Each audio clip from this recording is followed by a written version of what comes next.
Presiden Joko Widodo menggelar sidang Kabinet Paripurna di Istana Negara Jakarta pada Senin 26 Februari 2024. Dalam sidang kabinet tersebut, Presiden Jokowi mengatakan, pemerintah mulai membahas dan memasukkan program-program baru dari Presiden dan Wakil Presiden terpilih ke dalam rencana kerja pemerintah dan rancangan anggaran pendapatan dan belanja negara atau RAPBN 2025.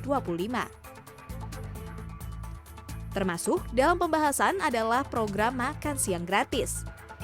Program ini merupakan salah satu program unggulan pasangan calon nomor urut 2 Prabowo Gibran yang sementara unggul dalam rekapitulasi suara di Komisi Pemilihan Umum. Menteri Koordinator Bidang Perekonomian Erlangga Hartarto memastikan program makan siang gratis ini masuk dalam RAPBN 2025. Karena kan arahan Pak Presiden Joko Widodo bahwa pemerintahan itu keberlanjutan. Oleh karena itu program-program yang memerlukan anggaran itu dipersiapkan, di-earmark di RAPBN 2025. Karena nanti pelaksana dari APBN 2025 adalah pemerintahan mendatang, sehingga supaya bisa berjalan secara lancar dan smooth. Menteri Keuangan Sri Mulyani mengatakan, program tersebut akan dibahas seiring dengan pembahasan pagu indikatif masing-masing kementerian dan lembaga. Ini kan proses masih berjalan 3 bulan ke depan ya, jadi bulan depan kita mungkin fokusnya lebih kepada pagu indikatif dan program-program prioritas seiring dengan nanti KPU sudah memutuskan siapa pemerintahan yang official. Direktur Eksekutif Institute for Development of Economics and Finance, Tauhid Ahmad mengatakan, akan lebih baik jika alokasi dana disesuaikan dengan kerangka anggaran dan program prioritas Presiden Joko Widodo. Jadi menurut saya akan lebih baik kalau ini belum masuk dulu ya, karena ini merupakan prioritas Presiden baru dan bukan prioritas Presiden lama. Nah silakan nanti kalau misalnya di Januari, Februari, sudah artinya awal implementasi dan sebagainya, ya itu baru Presiden baru ya ini Pak Prabowo yang kemudian memimpin untuk mengorganize program makan siang dan susu gratis sesuai janji-janji beliau begitu. Tak hanya itu, dengan masuknya program makan siang gratis ke RAPBN 2025, Menteri Keuangan mengatakan target defisit anggaran tahun depan akan naik di kisaran 2,45 hingga 2,8%.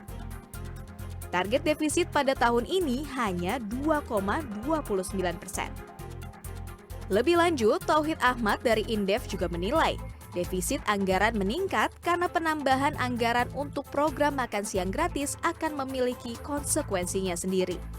Ini konsekuensinya adalah ya sedikit banyak akan membebani program ataupun kegiatan-kegiatan kementerian lembaga lainnya, begitu ya. Baik misalnya pendidikan, infrastruktur, kemudian bisa jadi buat gaji guru dan sebagainya, karena kan harus diambil dari sana sini, begitu ya. Nah ini yang saya kira agak relatif berat begitu. Konsekuensinya adalah akan mengurangi porsi daripada belanja-belanja KL lainnya. Konsekuensi kedua tentu saja adalah menambah defisit, begitu ya. Kalau misalnya katakanlah 400 triliun itu ya sama aja hampir dengan defisit kita rata-rata setahun ya. Saya duga ada kemungkinan nanti PPN bisa saja nambah begitu ya. Karena itu jauh lebih mudah ya ketimbang kita meningkatkan katakanlah intensitas pajak, perluasan bais pajak karena Agar tidak terlalu membebani APBN, Tauhid Ahmad mengusulkan program makan siang gratis dilakukan secara bertahap.